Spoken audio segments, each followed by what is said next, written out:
Selamat siang Bapak Ibu tamu undangan Indonesia Retail Summit 2022. Kita kembali lagi ke ruangan ini dan sebentar lagi kita akan masuk ke sesi berikutnya dengan topik yang tidak kalah menarik dari sebelumnya, yaitu dengan topik Next Generation Shop yang akan dibawakan oleh narasumber Bapak Jeremy Sim, yaitu Direktur PT Era Jaya Swasembada Tbk. Dan topik Indonesian Retails are able to compete globally yang akan dibawakan oleh Bapak Pujianto dari PT Sumber Alvaria Trijaya Tbk. Dan sebagai moderator akan dipimpin oleh Bapak Yosef V. Buntaran sebagai staf ahli Hipindo.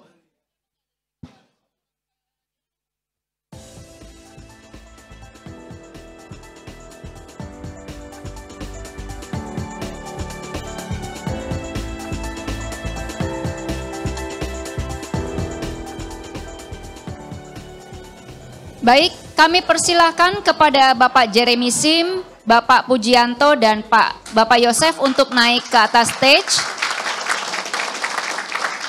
Dan kami ingatkan kembali demi kelancaran acara, untuk durasi pemaparan adalah 10 menit per sesi dan dapat dilihat di layar monitor. Terima kasih.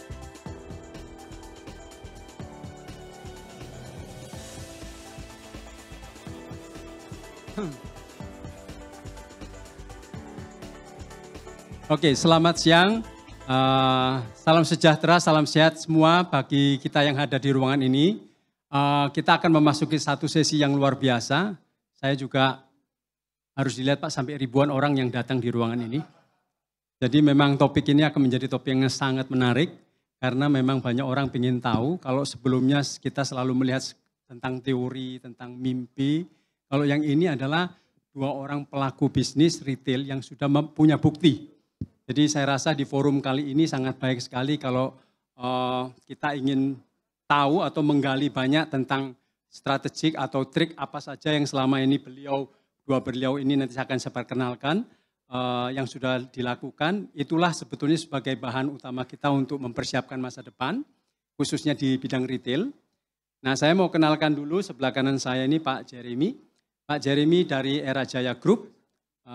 Beliau nanti akan membahas sedikit tentang bagaimana perkembangan Era Jaya Group, yang sebetulnya mungkin kita semua tahu, Era Jaya dikenal hanya dulunya handphone, begitu, tapi sekarang sudah berkembang dengan banyak divisi bisnis yang lain. Itu yang nanti akan dibahas banyak nanti bagaimana dan kenapa Era Jaya merencanakan memasuki divisi-divisi atau kategori lain. Saya rasa di situ nanti Pak Jeremy akan bahas. Kalau yang di ujung sana saya rasa semua orang tahu siapa beliau, ya. Pak Pujianto. Beliau adalah boleh dibilang kalau saya secara pribadi dari saya adalah arsitektur keberhasilan minimarket di Indonesia. Dari two big brand saya rasa di belakangnya adalah beliaulah yang membuat semua itu menjadi kenyataan sampai hari ini. Kalau kita lihat tadi bahwa kalau mungkin sempat dari beberapa hadirin di sini hadir di pembicaraan sebelumnya dari 4 pendekar retailer, mereka adalah orang-orang yang mempunyai mimpi-mimpi dan ingin membesarkan perusahaan. Tapi semuanya itu nggak akan jadi kalau tidak ada yang melakukannya. Nah, saya rasa kita hari ini mempunyai kehormatan yang luar biasa, bisa ketemu sebagai pelaku bisnis yang membuat bisnis ini menjadi berkembang. Jadi silahkan tanya sebanyak-banyaknya. Ya, kasih tepuk tangan dulu bagi orang hebat ini. Kita kasih kesempatan nanti bertanya sebanyak-banyaknya supaya kita semua tahu apa rahasia di balik keberhasilan dari dua bisnis besar yang sedang kita akan bahas hari ini. Oke, kita akan mulai dengan presentasi pertama. Pak Jeremy diberikan waktu 10 menit, silakan Pak di sebelah sana. 15 menit Pak, 5 menit saya kasih dia. Oh gitu. Jangan Pak. Ya. Kalau praktisi memang begitu. Ya, tidak banyak bicara, banyak bekerja. Nah, ini beliau. Nah, betul. Silakan, Pak. Jadi, untuk tampilin ini gimana? Oke, sorry ya. Wah, majunya cepat sekali nih. Teknologi lebih bagus daripada kita. Oke, hold on.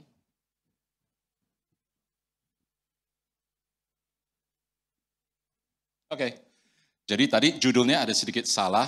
Sebelumnya selamat siang Bapak dan Ibu. Minta maaf sekali kalau bahasa Indonesia saya agak kurang. Saya udah 2/4 di hidup saya ada di Indonesia, tapi sebelumnya dari Singapura gitu.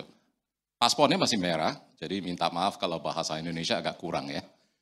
Oke, judul hari ini Unlocking the Future Growth, Diversification Through Customer Centricity. Kata-kata customer centricity itu adalah sesuatu yang kita ciptakan sejak 2-3 tahun lalu, di mana kita lihat ekspansi berdasarkan consumer base daripada lihat expansion berdasarkan vertical integration atau diversification atau lain-lainnya. Gitu. Ini sedikit tentang era Jaya. 1996 kita mulai sebagai toko kecil di Grogol. Ya, Pak Ardi sebagai salah satu founder pada waktu itu masih naik motor ya untuk antar barangnya gitu dengan salah satu direksi kita Eli Kohaja.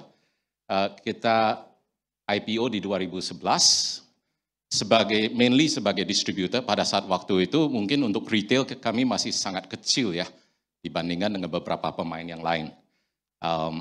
Pak Hasan, Pak Acuan memberikan arahan bahwa kita harus menjadi nomor 1 retailer di handphone. Akhirnya kita ya dapat status itu sebagai number 1 retailer dan distributor di handphone, dan sebagai bisnis kita juga ekspansi ke Malaysia dan di Singapura. Mungkin sebagai informasi untuk berbagai bisnis kita di Malaysia, contohnya sebagai Apple APR, Era Jaya sudah terbesar di Malaysia juga.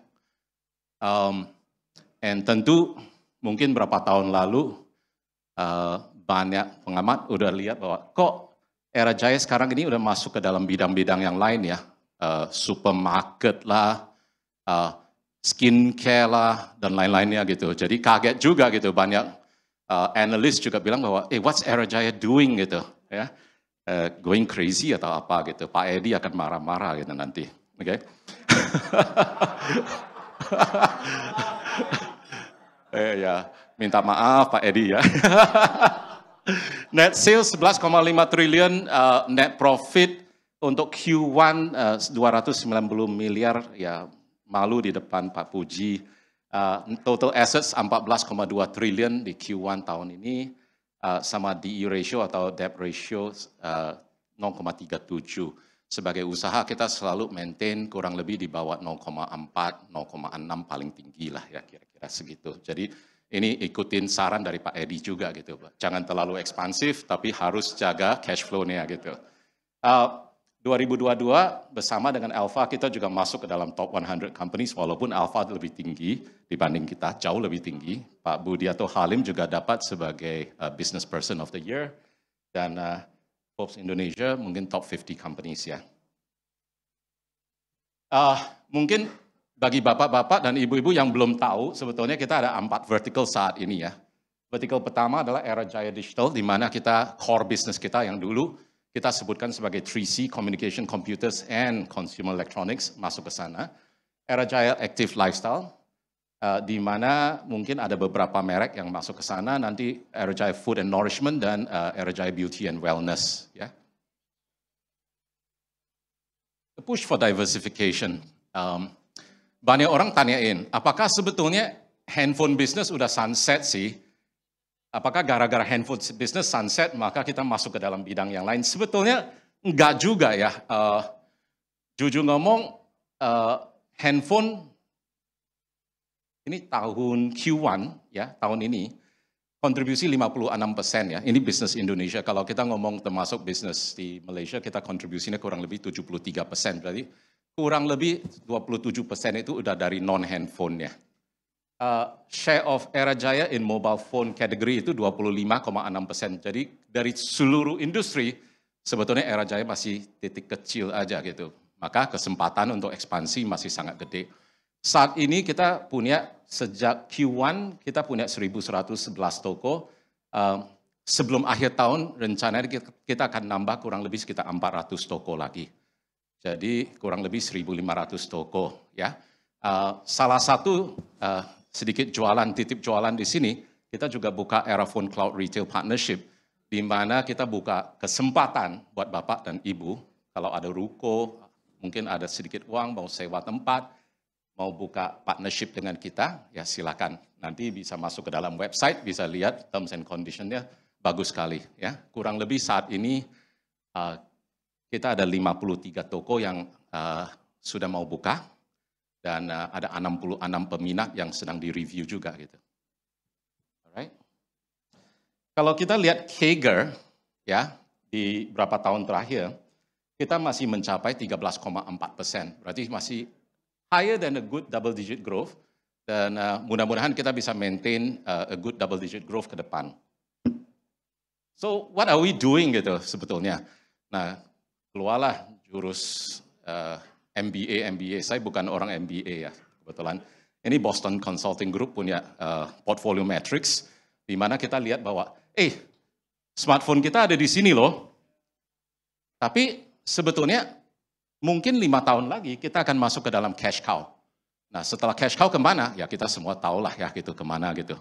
Alright, maka kita mulai mikir bisnis apa lagi yang kita bisa bikin supaya kita bisa mengembangkan satu bisnis portfolio yang lebih seimbang untuk next generation, bukan bahwa generation kita aja. Mungkin Pak Hasan sama saya ya kita udah siap-siap kalau bisa main golf ya gitu ya. Customer centricity as the core value. Ini masuknya apa? Bisnis kita di retail sebetulnya, we say customer is king. Dulu ngomongnya customer is king. Sebetulnya buat kita, customer behavior is king. Yeah, what we do is we understand why our customers want, what our customers psychoanalytics are. Maka kita akan melihat bahwa, around this group of customers, kita bisa menciptakan bisnis apa lagi yang berhubungan dengan customer yang kita sudah layanin dari handphone business. Right? Bayangin ya, 1 tahun kita jual belasan juta handphone.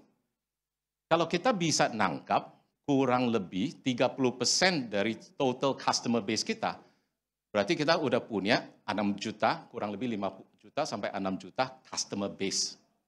Dan kita sudah mulai punya kontak sama relationship sama customer. Tapi masalahnya di handphone ada satu. Bapak dan Ibu, siapa yang beli handphone dalam 6 bulan? Ada yang beli handphone dalam 6 bulan? Wah, oke, gila ini. Top customers kita. Rata-rata di Indonesia beli handphonenya 18 bulan. 16 bulan sampai 18 bulan. Berarti kita ngomong bahwa affinity atau stickiness dengan customers agak kurang. Betul? Beli accessories pun mungkin 1 kali dalam 3 bulan, 2 bulan gitu. Ya. So kita ada sedikit masalah di sini, maka kita growing the business based on customer centricity. Okay? Saya harus lebih cepat dikit. Biasanya kalau sesi saya 2 jam gitu. Khusus di Pindo itu luar biasa gitu. Kita sudah sepakat dengan Pak Puji, waktu Bapak sedikit lebih banyak nggak apa-apa. Ya, jadi pada intinya jangan bos. Ya, handphone sama IoT kita tahu lah ya. IoT is all what we call apps controlled devices. Maka awal-awal 3 tahun lalu kita udah mulai masuk ke dalam Urban Republic, kita udah masuk untuk pegang DJI, kita udah pegang Garmin dan lain-lainnya, dan bisnis ini cukup besar. Kenapa kita milih untuk masuk bisnis ini? Tentu kita bisa lihat bahwa CAGR growth untuk IoT produk itu 27,2%. Ya. Kalau lihat active lifestyle market size-nya nggak kecil juga, 10,6 triliun. Ya. Dan IoT market size 2021 itu 30,4 triliun. Active lifestyle itu adalah kayak apparels gitu. Kalau IoT ini berarti kayak gadget-gadget, kayak smartwatch gitu ya. Nah, maka kita sudah buka 54 toko, maka kita akan buka lagi mungkin lebih dari 30 toko sebelum akhir tahun ini. Ya, tolong mendukung ya, sering-sering beli Garmin-nya. Ya, ini toko-toko kita, produknya fun-fun ya. Kalau di JD Sports, mungkin Bapak dan Ibu tahu ya, kita baru kerjasama dengan JD Sports UK, kongsian ya untuk buka JD Sports di Indonesia. Ini ada foto saya juga gitu, lumayan gitu. Grocery and F&B business. Ya ada yang tanya lagi, kok masuk ke F&B, kok masuk ke supermarket gitu. Ya mungkin ada yang tahu bahwa kita masuk ke Grand Lucky, kita juga masuk ke dalam Paris Baguette, Sushi Tei. Nah, memang frequency. We call it, what do you call it? how many times can you transact with a customer? Sebetulnya Bapak dan Ibu pasti ke grocery shoppingnya cukup sering dong. Betul nggak? Ya? Kalau kita bisa tahu your habit of buying, mungkin chances kita untuk lebih dekat dengan Bapak dan Ibu juga lebih tinggi dong. Betul? Maka kita selalu melihat kepada bisnis-bisnis yang bisa target ke segmentation yang sama, tapi juga punya recency yang lebih tinggi gitu. Ya. And again, of course, we look at the business prospect and we look at number of stores. We are going to open about 43 more new stores by the end of this year. Ya. Ini brand-brand yang mungkin saat inilah ya, mudah-mudahan nanti sebentar lagi masih ada brand lagi. Memang ya belum bisa main golf sih, tapi masih main-main di sini. Oke, healthcare, barusan kita juga ada grand opening untuk business healthcare. Again, very big industry. Personal beauty is 88.76 trillion. And kita ngomong healthcare market is at least 70.45 trillion gitu. Berarti tahun ini masih belum kencang sekali. Mudah-mudahan tahun depan kemarin bos dari Malaysia kasih targetnya dalam 5 tahun harus 1.000 toko, tapi jangan catat di press ya. Okay. This is the shop. Kurang lebih, ya kira-kira kayak gini. We call ourselves a community-based apotek. Community-based, soalnya kita nggak mau jual harga mahal, kita benar-benar layanin komunitas sekitarnya. Saya minta maaf sekali, waktunya sangat-sangat pendek. Ya. Udah hampir closing, maka sebetulnya ya arahan kita sebetulnya is to move the entire business profile dalam 5 tahunnya supaya ya smartphone tetap cash cow, tapi yang lainnya itu menjadi stars of the business gitu. Dan bubble-nya itu mungkin mudah-mudahan size of business ya, mudah-mudahan semakin besar. Winning factors, last slide. Apa yang bikin kita berani untuk masuk ke dalam bidang-bidang bisnis baru ini? Ada beberapa faktor yang kita lihat sangat-sangat critical. Pertama kali, do you have a good customer relationship management system? Ya, itu penting sekali. I think kebanyakan offline retailers sering sekali kalah sama online retailers, soalnya online retailers sangat kenal dengan customer mereka. Stickiness dengan customer itu sangat-sangat tinggi, maka profiling mereka sangat-sangat hebat gitu. Maka kita kalau mau bayar kepada Google, mau bayar kepada pihak ketiga untuk analytics itu mahal banget gitu. So this is something that's very important to us. Maka kita ada era space, kita ada era cloud. Saat ini CRM kita sudah punya kurang lebih 6 juta customer base, dan itu dalam 1,5 tahun. Technology enablement, no matter what you do, useless kalau nggak didukung dengan omni-channel dan lain-lainnya ya. AI, executive information systems, payment options, ya, digital CRM, loyalty point systems, dan lain-lainnya itu untuk kembangin berdasarkan CRM system yang kita punyai. Supply chain management system tidak kalah penting. Yeah, of course, infrastructure. Indonesia is a very big country. Jadi infrastructure is extremely important. Human capital.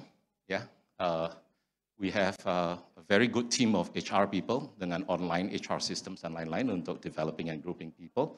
Channel development tentu bagaimana kita cari tempat yang paling bagus, paling at the most affordable rate. And then finance, ya sesuai dengan arahan dari Pak Edi, jangan terlalu kenceng sampai balance sheet-nya jadi kacau banget gitu.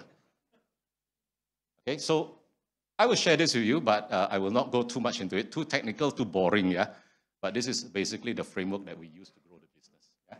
Pada intinya, the businesses go through a common platform, and then how they actually work with different aspects of the business, termasuk loyalty engines, supply chain engines, fulfillment engines, and all the other things, the O2O environment. Ya. Okay. Last but not least, thank you very much. Terima kasih. Ya, terima kasih Pak Jeremy. Kita akan langsung open dengan pertanyaan. Kita buka dengan 3 pertanyaan. Ada yang mau bertanya? Saya yang tanya boleh nggak Pak? Ayo. Oh boleh, Pak Puji boleh tanya. Silakan Pak Puji. Boleh beli sahamnya nggak? Nah. Makasih Pak. Harga teman kalau gitu. Oke, ada yang mau bertanya? Ibu Bapak di sini? Sudah cukup jelas ya presentasi dari Pak Jeremy ya?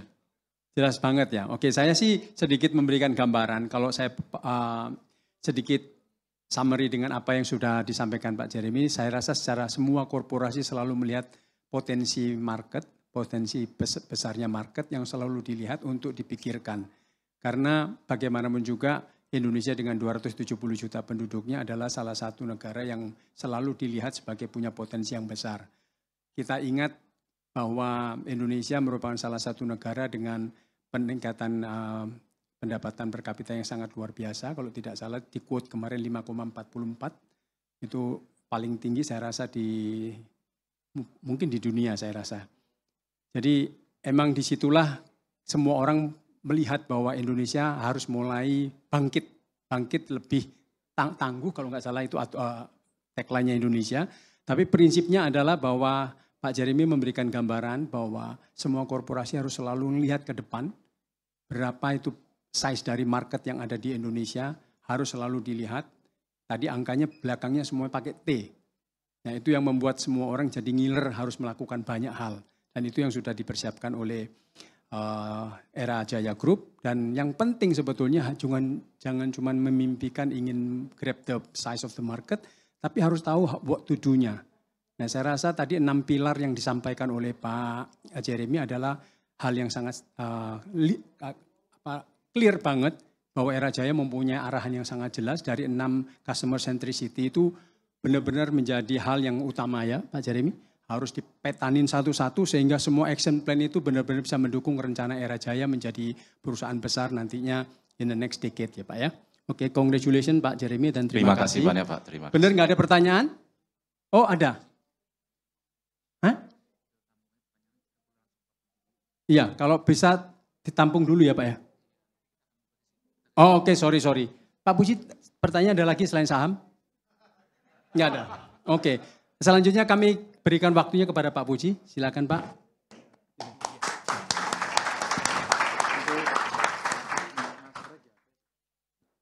Selamat siang teman-teman sekalian. Saya nggak banyak angka-angka karena saya cuma diminta untuk menjelaskan bagaimana mimpi menjadi kenyataan. Itu aja. Ya, karena tadi pagi Pak Tutum udah bicara banyak mengenai Alfamart, saya nggak usah bicara Alfamart lagi. Ya, gini. Jadi mungkin yang penting bagi kita adalah kalau Pak Edi selalu mengatakan kita harus bagaimana menahan merek-merek luar masuk ke Indonesia. Nah, dari dulu kita sudah mimpi bagaimana merek Indonesia ada di luar. Itu yang mungkin perlu dipikirkan. Ya. Saya mulai coba, saya nggak banyak kok slide-nya Pak Jibing, saya cuma paling 5 apa 6 slide aja. Misi ini pada saat saya join dengan Alfamart itu dibuat tahun 2001. Yaitu kita mau jadi apa Alfamart itu. Karena kalau kita membuat perusahaan, yang penting kita mimpinya mau jadi apa dulu gitu. Karena pada saat pelaksanaannya kita bingung, kita kembali ke misi ini, ke mimpi ini. Karena kalau tanpa mimpi ya Anda akan arahnya nggak jelas gitu. Ya. Pada saat itu kita tidak pernah nyebut menjadi jaringan minimarket. Pak Yonggi ingat waktu itu kita nggak pernah menyebut ya bahwa kita inginnya menjadi jaringan distribusi retail. Artinya masih banyak step-step atau cerita-cerita lagi setelah kita punya jaringan itu gitu. Nanti kita akan ceritain atau Bapak Ibu boleh bertanya apa aja kira-kira gitu.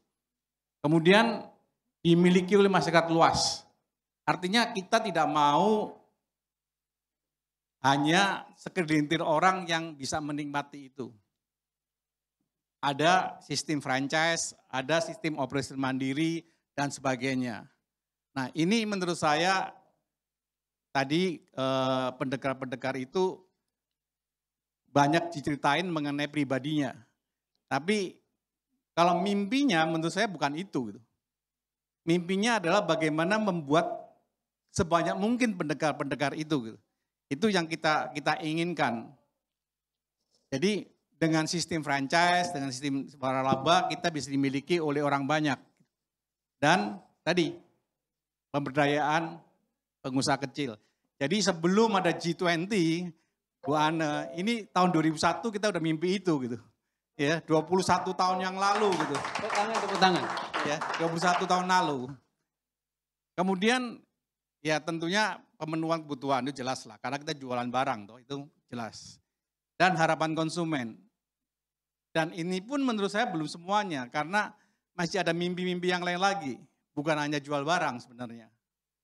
Kita ingin bahwa yang namanya Alfamart atau namanya minimarket itu bisa tempat orang minta tolong. Orang kurang darah, waktu-waktu bisa minta tolong ke situ. Karena jaringannya sudah di mana-mana tuh. Itu bisa dipakai untuk itu. Dan yang terakhir yang kita ingin bicarakan adalah nanti hari ini adalah mengenai bagaimana kita bisa bersaing secara global. Itu yang mimpi yang sangat susah, tapi kita sudah setengah berhasil lah untuk bisa bersaing secara global. Kira-kira itu. Jadi dimulainya adalah dari misi ini yang 21 tahun yang lalu kita mimpi bersama gitu. Nah ini sekarang sudah terwujud sebagian, kita teman-teman tahu ada yang namanya Alfamart, ada yang namanya Alfamidi, ada namanya Alfamidi Super, ada namanya Lawson, ada namanya AlphaX. Dan yang sebelah sini itu ada Aksesmu dan AlphaGift. Aksesmu itu adalah bagaimana kita bisa membantu UKM-UKM untuk menjadi suatu usaha retail yang benar-benar bisa sesuai dengan standar yang ada lah. Jangan UKM yang selalu UKM yang lama gitu. Di mana kita bisa mendidik mereka, di mana kita juga bisa mensuplai barang ke mereka, sehingga akan tumbuh usaha-usaha kecil yang benar-benar bisa mempunyai kontinuitas yang bagus. AlphaGift, ya ini permainnya Pak Bambang itu, ya karena sekarang masanya masa online, kita juga membuat ini. Tapi terlepas dari itu semua, kalau saya ditanya, Anda semua atau kita semua tidak akan berhasil kalau kita tidak bisa dikatakan berhasil. Kalau belum menciptakan entrepreneur baru di Indonesia ini. Itu yang penting menurut saya. Karena tanpa itu ya percuma. Yang akan berhasil mungkin hanya sebagian orang, yang lainnya tidak. Dan itu tidak sehat bagi negara kita. Kalau 2001 kita mimpinya adalah itu, kita pernah mimpi di 2014 bahwa kita akan bersaing secara global. Ini di Kompas tahun 2013. 2013. Ya. 2013 berarti 9 tahun yang lalu, Tum. Kita masih muda, Tum. Iya. Masih sama, Pak. Masih sama, Pak. Sama. Karena pada saat itu kita ingin ada perluasan usaha ke Filipina menjadi bukti bahwa Alfamart berdaya saing global. Hal tersebut sesuai dengan visi Alfamart. Kami bukan membidik yang banyak warga negara Indonesianya. Mungkin Pak Jimmy masuknya ke Malaysia, di mana juga ada banyak warga negara Indonesia. Kalau kita enggak, ya. Tapi justru membidik konsumen lain di luar negeri. Alfamart bakal menyasar konsumen selain warga negara Indonesia di sana. Itu dulu kombinasinya waktu itu saya bicara banyak dengan Pak Yongki. Ke Malaysia sesuatu tujuan yang baik juga. Karena di sana banyak uang yang masuk ke Indonesia. Banyak TKW, TKI yang di sana. Itu waktu itu belum ada bisa kirim duit seenaknya gitu. Belum ada Gojek. Mungkin kita waktu itu udah mimpi Pak Yongki, ingat nggak Pak Yongki? TKI dan TKW kita yang di Malaysia bisa kirim duit ke Alfamart di Wonogiri dan bisa belanja di situ. Tadinya begitu, tapi waktu itu peraturannya masih berbelit-belit mungkin. Kalau sekarang mungkin sudah bisa mungkin. Ya. Ini 2013, jadi 9 tahun yang lalu. Nah sekarang bagaimana kita bisa mewujudkan mimpi ini? Ada dua pilihan waktu itu adalah apakah kita, jadi saya nggak bicara yang angka-angka ya, saya bicara ceritanya itu bagaimana sih gitu. Waktu tahun berapa ya, 2015 atau 16 kita udah berpikir untuk masuk ke Vietnam. Kita udah survei ke sana, ya berapa kali negosiasi di sana, tapi ada hal yang menyebabkan kita tidak jadi masuk ke Vietnam. Kemudian akhirnya kita masuk ke Filipina. Kenapa ke Filipina dan kenapa tidak ke Vietnam? Ini yang kita lihat sekarang. Vietnam itu 91 juta, cukup banyak, bukan kecil. Filipina 100 juta. GDP-nya Filipina lebih gede.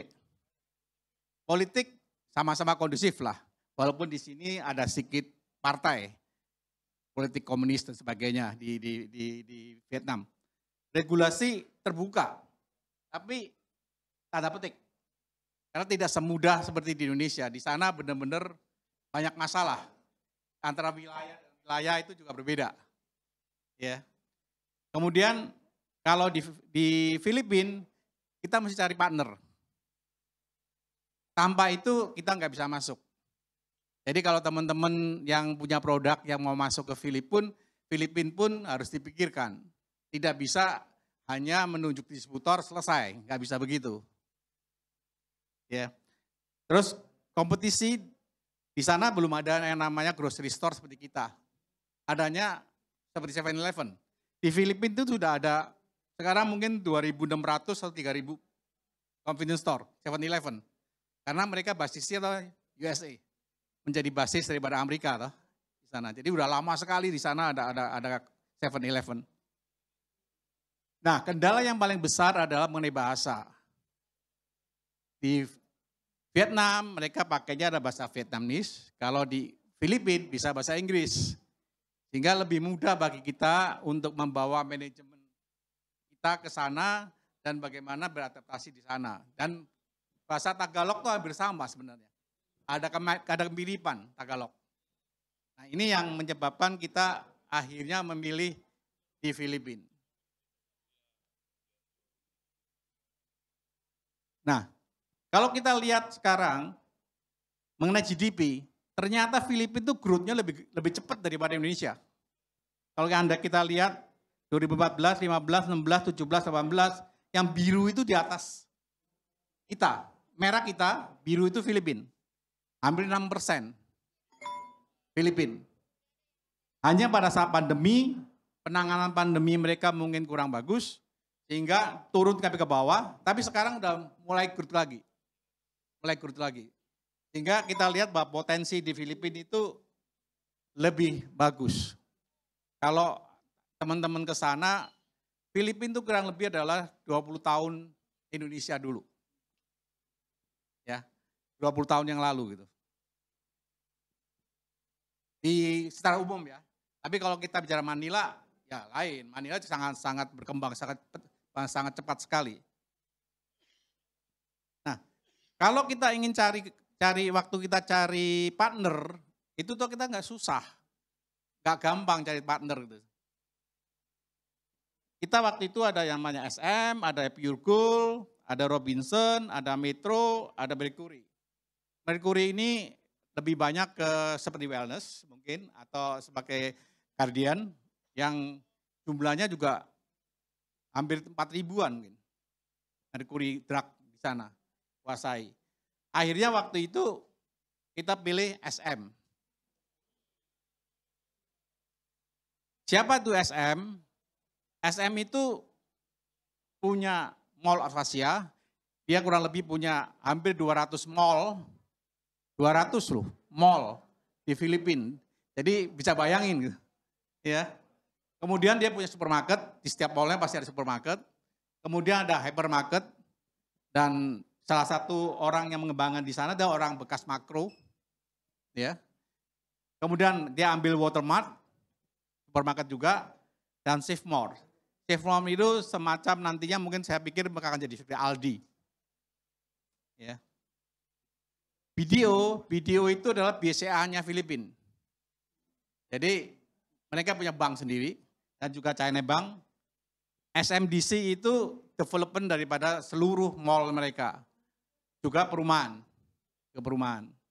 Body Shop diambil mereka, Kultura ini spesial seperti Sarinanya Filipina. Kultura ini. Mereka juga punya rasa nasionalisme tinggi. Udah habis ya waktunya? Belum Pak. Oh, itu udah. Ini Uniqlo cepet-cepet nanti buang deh sama Pak Edi. Takut saya sama Pak Edi. Nah, ini Anda bisa bayangkan kalau Anda masuk ke Manila, semua itu sekarang itu kayak banyak sekali apa namanya pembangunan gitu. Luar biasa, luar biasa. Ya. Ini pesaing kita selama ini, tapi nggak ada yang grocery, semuanya adalah lebih banyak ke convenience. Grab and go. Grab and go. Bocor di Indonesia apa Jimmy? Grab, sit, main. Cek bu. Halo, ya. Sekarang kita baru coverage di Luzon. Jadi baru di sebagian kecil dari pulau, dari Filipina. Ya, sebagian kecil daripada itu.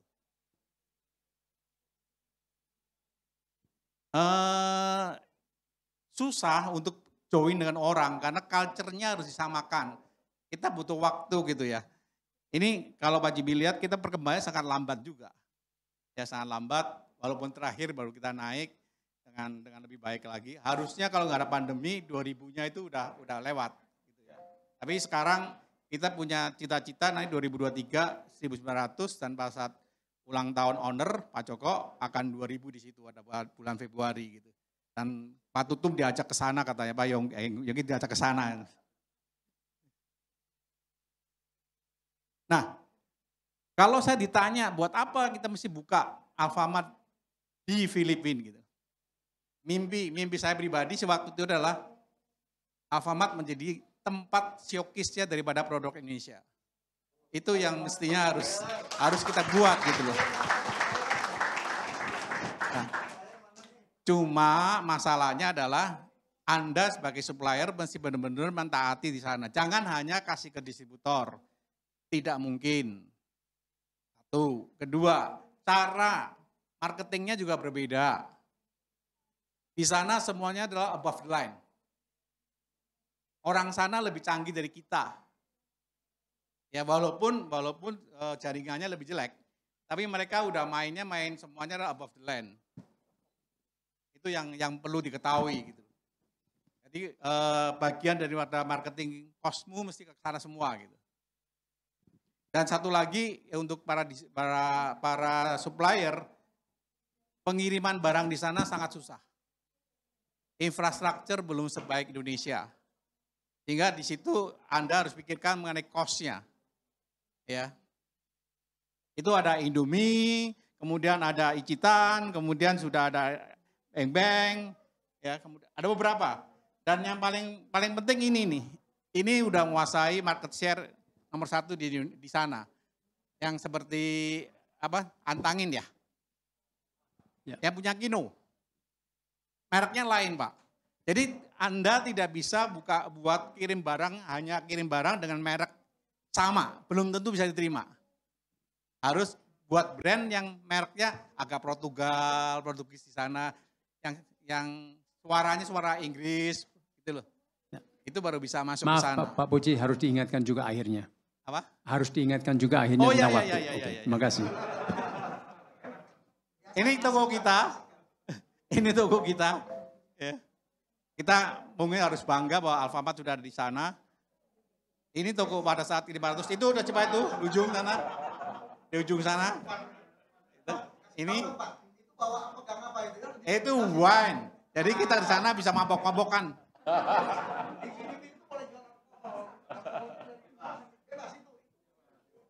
Nah ini mimpinya. Ya. Terima kasih Pak. Ya. Oke, terima kasih Pak Puji. Oke, karena keterbatasan waktu saya dikasih tahuin panitia, ternyata hanya disediakan satu pertanyaan saja. Ayo, Pak Yongki yang mau bertanya malah. Silakan Pak Yongki. Mungkin harus berdiri di sana Pak, supaya semua orang tahu. Ya. Itu pertanyaan buat Pak Jeremy sama Pak Puji ya? Ya. Oke, Pak Puji. So intinya kita lagi bikin Indonesian Trading House. Jadi di luar negeri semua, Filipina, Singapura, Australia juga buat kita ekspor. Nah, satu-satunya negara yang sudah punya jaringan distribusi toko adalah Alfamart. Nah, bagaimana Pak kita bisa connect para supplier di sini bisa masuk ke sana melalui Kadin Indonesian Trading House kita. Itu Pak, tolong difasilitasi supaya bisa lancar. Tetap kita seleksi, kita ikutin izin-izin semua di sana gitu loh, ya kan?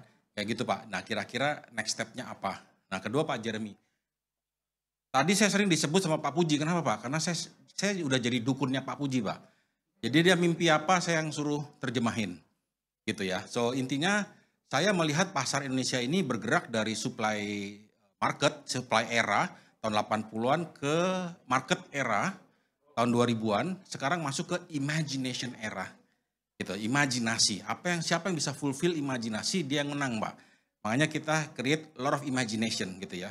Nah, saya cuma mau tahu ya bahwa you punya chain ini era jaya itu kebanyakan core-nya adalah offline. Betul ya, experience dicampur dengan teknologi lah gitu istilahnya. Nah yang saya heran adalah valuasi Pak. How you create valuasi, karena valuasi yang e-commerce atau apa itu doesn't make sense Pak buat saya.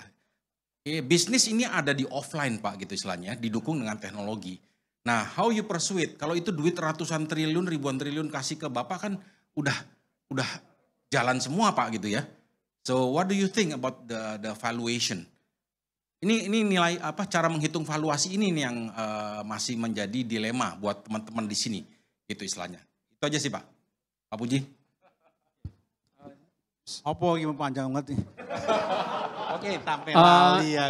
Intinya gini Pak, Indonesian Trading House ya Pak ya. Ya, gini menurut saya tadi waktu kemarin ya waktu kita bicara UKM, menurut saya yang harus dilakukan pertama kali adalah Kadin atau siapapun membuat riset dulu. Setiap negara itu punya karakter lain-lain. Jadi tidak bisa hanya punya produk di Indonesia, ayo aku mau jual di Filipina. Terus coba-coba, akhirnya fail. Dan saya bisa mengatakan bahwa semua yang sekarang ada di Filipina itu gak berhasil loh. Hanya ya gitu aja gitu. Nggak bisa luar biasa gitu. Karena karakternya ada yang tidak sampai dan selalu begitu, hanya nyerahin ke distributor. Itu Pak Johan tuh udah mau nunjuk distributor gitu, Pak Johan selection kapas menunjuk distributor. Habis itu ya sudah selesai, nggak ada yang ngurusin gitu. Dan mungkin cara marketing mereka salah gitu Pak. Bahwa itu harusnya pakai above the line, nggak ada ceritanya yuk below the line. Itu salah satu Pak Yogi. Kalau kita ingin mau, mestinya bicara Pak Kadin, yuk kita mulai dari mana nih? Kalau Thailand bagaimana masuknya, karakternya apa? Kalau Malaysia apa, ini apa, sehingga produknya itu bisa pas. Itu kans untuk berhasil lebih cepat daripada yuk coba-coba. Itu usulan saya sih Pak. Kalau Alfamart sih siap-siap aja lah. Ya, dapat duit kok. Kita taruh barang dapat duit toh kita mesti. Tapi kasihan, sayang. Puji kok pertanyaan saya susah sekali ya dijawab gitu. Udah tanyain makanya. Oh, ya gitu ya, harga sahamnya gimana? Oke, jadi gini lah, maka pada intinya begini kan. Ya kalau kita ngomong dunia IT, dunia teknologi, dunia digital itu ya, kita punya valuation GMV base 1 kali, 2 kali gitu ya. Kalau ngomong era jaya punya revenue base dikali 1 kali, enggak usah 1 kali lah, setengah kali aja. Sebetulnya kita udah undervalued banget gitu. Maka silakan Bapak dan Ibu beli saham Era Jaya. Thank you. Sudah dijawab Pak Puji? Ya, saham boleh dibeli segera. Oke. Cukup Pak Yonggi? Ya tapi Era Jaya menurut saya perusahaan yang sedang berkembang. Jadi kalau kita mau beli saham, belilah perusahaan yang sedang berkembang. Jangan perusahaan yang sudah mau sunset. Ya. Nah, jadi ini mungkin topiknya Pak. Bisa berubah sama-sama tentang saham ini. Oke. Oke, Pak Yongki, itu yang sudah dijawab oleh Pak Jeremy. Ada sesuatu yang mau ditanyakan lagi?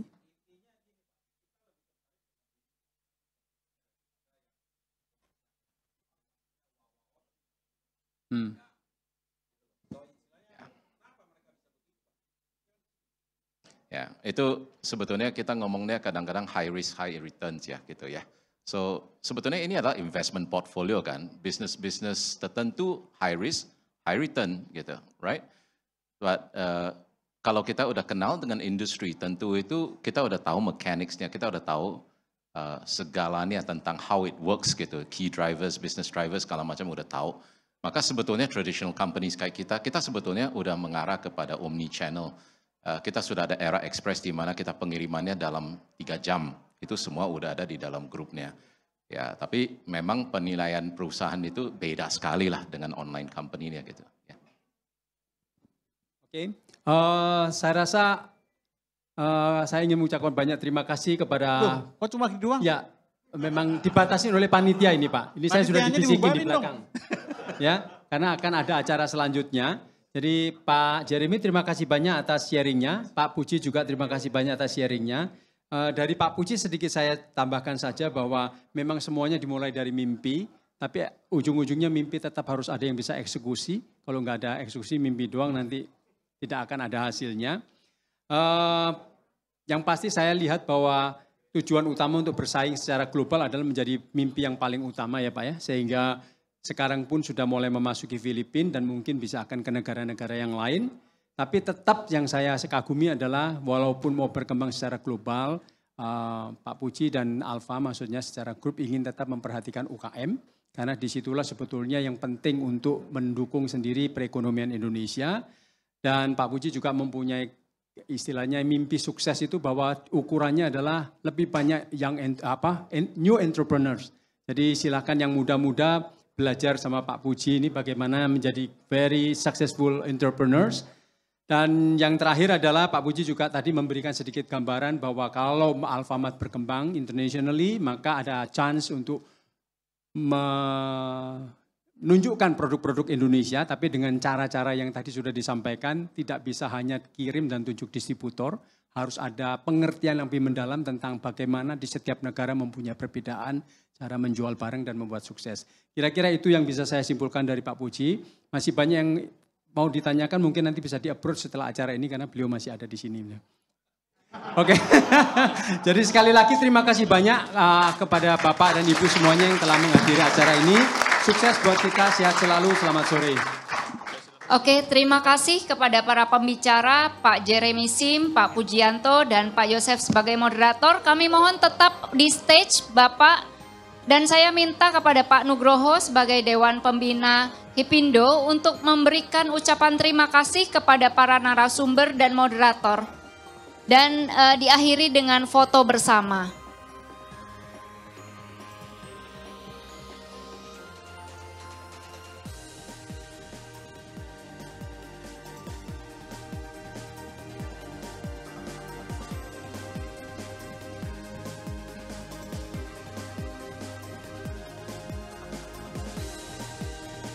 Oke, silakan untuk berfoto bersama setelahnya.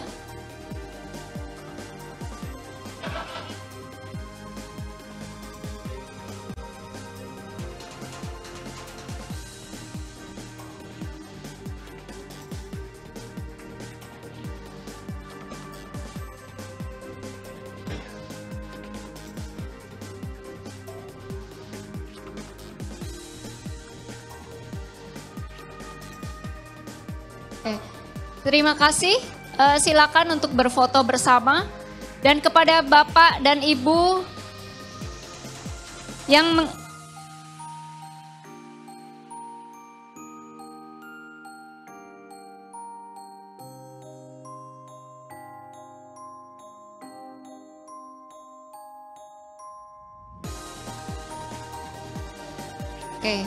kepada Bapak Ibu peserta conference.